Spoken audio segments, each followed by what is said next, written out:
اس معاشرے میں انسان کی کوئی عزت نہیں ہے. یہاں صرف اور صرف پیسے کے پیچھے بھاگا جا رہا ہے. میں یہاں پر اپنی کمپنی کھولوں گا اور دنیا کو دکھاؤں گا کہ کس طرح پیسے کے ساتھ ساتھ انسانی عزت کو بھی برقرار رکھا جا سکتا ہے. یہ جنگل میں نے ان بیکار انسانوں سے دور چنا ہے اور یہاں پر ہماری کمپنی قائم ہوگی. یہ ایک مشکل کام ہے. جی، میں نے آپ لوگوں کو یہاں پر اس لیے دعوت دی ہے کہ میں یہاں پر ایک کنزیومر گڈس کمپنی کھولنا چاہ رہا ہوں جو جلد ہی دنیا کی بڑی کمپنیوں میں شمار ہو جائے. چارلز، میں تم کو ایک مشورہ دیتا ہوں. تم کو یہاں فیکٹری کی ضرورت نہیں ہے. ہم تیار مال چائنا سے منگوائیں گے. یعنی تم چائنا کی عوام کو کام پر اور یہاں کی عوام کو بے روزگار کرنا چاہتے ہو؟ ہرگز نہیں. چائنا سے صرف مشین منگواؤ، پروڈکشن یہیں پر کریں گے. میرا خیال ہے کہ تم غلطی کرو گے. چائنا کے پروڈکشن کاسٹ سے ہم مقابلہ نہیں کر سکتے. چارلز، یہ لیڈر اس کمپنی کی accountant. How are you sir? میں نے کمپنی کے پروفائل سمجھ لیے. اگلے ہفتے سے میں اس کمپنی کے سب اکاؤنٹ دیکھ لوں. گریٹ جیمس، دیکھ کر خوشی ہوئی. اور باقی سب کچھ ٹھیک چل رہا ہے نا؟ باقی سب کچھ نہیں ٹھیک چل رہا ہے. چارلز، اس بارے میں مارکیٹنگ ڈائریکٹر مارگریٹ تم کو بتائے گی. چارلز، ہمیں جو پروڈکٹ پرائس مارکیٹ میں دی ہے وہ چائنا کی پروڈکٹ پرائس سے زیادہ ہے. مجھ کو لیزا نے بتایا ہے کہ ہائی پروڈکشن کاسٹ کی وجہ سے ہمارے پروڈکٹ مارکیٹ میں دوسری پروڈکٹ سے مقابلہ نہیں کر سکتے. اوکے، پروڈکٹ پرائس چائنا کے پروڈکٹ پرائس سے بھی کم کر دو اور پروڈکٹ کی کوالٹی اور اچھی کر دو. اس طرح تو کمپنی کو پہلی ہی سال زبردست نقصان ہوگا. نقصان کی پرواہ نہ کرو، ہمیں انسانوں کو فائدہ پہنچانا ہے. چائنا سستی چیزیں بنا کر انسانوں کو مالی اور ذہنی نقصان پہنچا رہا ہے. پرائس کم ہونے سے ہماری سیل بڑھ رہی ہے، لیکن ساتھ ہی ساتھ نقصان بھی بڑھ رہا ہے پرائس کم ہونے کی وجہ سے. ارے یہ من واپس آ گیا بھائی. مجھے یہ سب چارلز کو بتانا پڑے گا.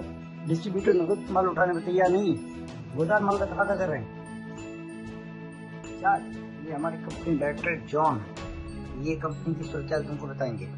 برخوردار، جس طرح تم کمپنی چلانے کو سوچ رہے ہو وہ قطعی غلط ہے. میں نے یہاں کی مکمل تحقیق کی ہے.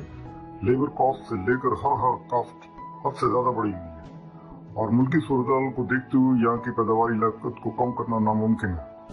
بہتر ہے یہاں ٹھیکیداری نظام کو رائج کرو. ہرگز نہیں، میں اپنی کمپنی میں ٹھیکیداری نظام نہیں رائج کروں گا. ٹھیکیداری نظام کا مطلب ہے انسانوں کے حقوق کی پامالی. چارلز اس کمپنی کو تباہ کر دے گا. وہ ہر بات پہ انسانی حقوق کی بات کرتا ہے. اگر یہ کمپنی فلاپ ہوئی ہم کہاں جائیں گے؟ ایسا لگتا ہے کہ ہم صرف لوگوں کو پیسہ دینے کے لیے یہاں بیٹھے. آج ہم سب یہاں جمع ہوئے ہیں اور میں آپ لوگوں کو اس بارے میں اچھی طرح بتا دینا چاہتا ہوں کہ ہماری کمپنی کو مالی مشکلات کا سامنا ہے. کیونکہ یہ صرف ایک کمپنی نہیں بلکہ آپ سب کو یہ معلوم ہونا چاہیے کہ ایک مشترکہ جدوجہد ہے. ایک ملک کے خلاف جو دنیا بھر کی مشینوں کو جمع کر کے انسانوں کو بے روزگار کر رہا ہے. ایک طرف انسانوں کو بے روزگار کر رہا ہے تو دوسری طرف انسانوں کو غیر معیاری پروڈکٹ دے کر ان کی زندگی مشکل کر رہا ہے. پچھلے 2 سالوں میں ہم نے کافی مالی نقصان اٹھایا ہے اور اب نوبت کمپنی کے بند ہونے کی ہے.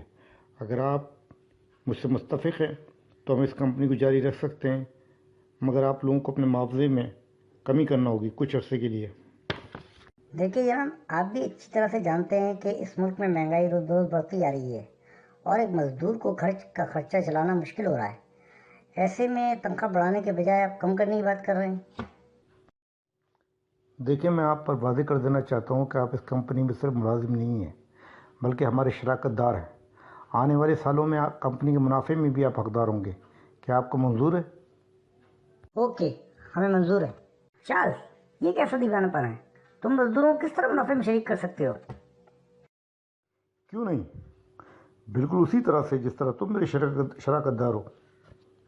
لیکن ہم تنخواہ نہیں لے رہے ہیں، جبکہ وہ تنخواہ بھی لیں گے اور منافع بھی. یہ معاملہ تم ہی طے کرو گے کہ ہر ایک کا منافع اس کے کام کے اہمیت کے اعتبار سے ہو. وہ ٹھیک ہے، لیکن یہ پرائیویٹ کمپنی ہے. چارلز، جوائنٹ اسٹاک کمپنی نہیں ہے کہ کمپنی کا سارا منافع اپنے حصے داروں بانٹ دے.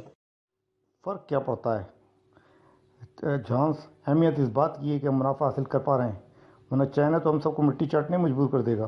کسی کا ہاتھ کچھ نہیں لگے گا. جی میں سمجھ گیا کہ آپ کی پروڈکٹ پائیدار ہے اور چائنا کی پروڈکٹ سے زیادہ اچھی ہے، لیکن